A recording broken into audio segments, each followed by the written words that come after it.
ಸಾಕು ನಾಯಿ ಅಂದರೆ ಎಲ್ಲರಿಗೂ ಮುದ್ದಿನ ಪ್ರಾಣಿ. ಅದರ ಒಡನಾಟ, ಪ್ರೀತಿ, ಎಲ್ಲರೊಂದಿಗೂ ಬೆರೆಯುವ ಗುಣ ಕುಟುಂಬದ ಸದಸ್ಯರಲ್ಲಿ ತಾನೂ ಕೂಡ ಓರ್ವನಂತಿರುವ ಸಾಕು ನಾಯಿಯ ಅಗಲಿಕೆಯ ದುಃಖ ಅಷ್ಟಿಷ್ಟಲ್ಲ.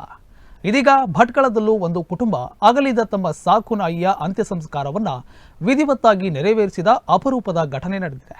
ಹೌದು, ಬೈಲೂರಿನ ವೈದ್ಯರ ಮನೆಯ ಅಚ್ಯುತ್ ವೈದ್ಯರು ಕಳೆದ 11 ವರ್ಷದ ಹಿಂದೆ ಲ್ಯಾಬ್ ಜಾತಿಯ ನಾಯಿ ಮರಿ ತಂದು ಬಂಟಿ ಅಂತ ಹೆಸರಿಟ್ಟು ಸಾಕಿದ್ದರು. ಹೆಸರಿಗೆ ತಕ್ಕಂತೆ ಬಂಟಿ ನೋಡಲು ಮುದ್ದು ಮುದ್ದಾಗಿತ್ತು.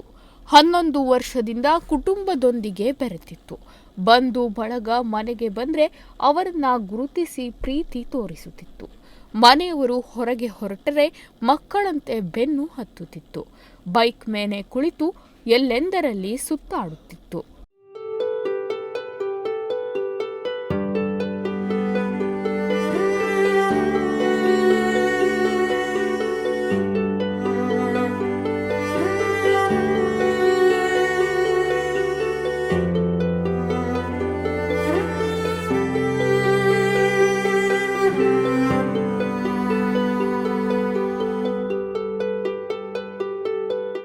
ಮನೆಯಿಂದ ಕೆಲಸದ ನಿಮಿತ್ತ ಮನೆ ಸದಸ್ಯರು ಹೊರ ಹೋಗಿ ಬರುವ ತನಕ ದಾರಿಯನ್ನೇ ಕಾಯುತ್ತಿತ್ತು. ಒಂದೇ ಮಾತಿನಲ್ಲಿ ಹೇಳುವುದಾದ್ರೆ 11 ವರ್ಷದಿಂದ ಬಂಟಿ ಆ ಕುಟುಂಬದ ಅಚ್ಚುಮೆಚ್ಚಿನ ಸದಸ್ಯನಾಗಿತ್ತು. ಸಾಕು ನಾಯಿಗೆ ಪ್ರತ್ಯೇಕವಾಗಿ ವಾಸವಾಗಿರಲು ಸಣ್ಣ ಕೊಠಡಿ ರೀತಿ ನಿರ್ಮಿಸಿ ಬೇಸಿಗೆ ಕಾಲದಲ್ಲಿ ಫ್ಯಾನ್ ಕೂಡ ಅಳವಡಿಸಿ ಕೊಟ್ಟಿದ್ದರು. ಮನೆಯ ಮಗನಿಗಿಂತ ಹೆಚ್ಚಾಗಿದ್ದ ಬಂಟಿ ಇದೀಗ ಕ್ಯಾನ್ಸರ್ನಿಂದ ಜೂನ್ 4ರಂದು ಸಾವನ್ನಪ್ಪಿದೆ.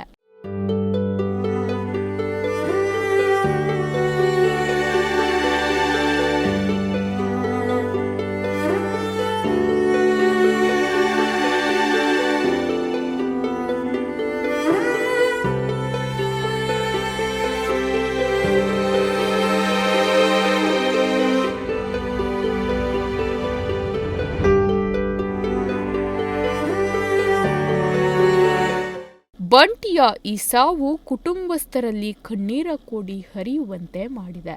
ಕುಟುಂಬದಲ್ಲಿ ದುಃಖ ಮಡುಗಟ್ಟಿದೆ.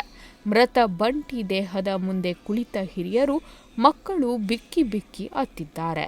ಅಗಲಿದ ಪ್ರೀತಿಯ ಬಂಟಿಯ ಅಂತ್ಯ ಸಂಸ್ಕಾರ ಮನುಕುಲದ ಮಾದರಿಯಲ್ಲಿ ವಿಧಿವಿಧಾನಗಳೊಂದಿಗೆ ನೆರವೇರಿಸಲಾಗಿದೆ. ಮನೆ ಮಂದಿಯೆಲ್ಲ ಸೇರಿಕೊಂಡು ಭಾವುಕರಾಗಿ ಅಂತಿಮ ವಿದಾಯ ಹೇಳಿದ್ದಾರೆ. ಅದೇ ರೀತಿ ಸೋಮವಾರ 14ನೇ ದಿನದ ಕಾರ್ಯವನ್ನು ನೆರವೇರಿಸಿದ್ದಾರೆ.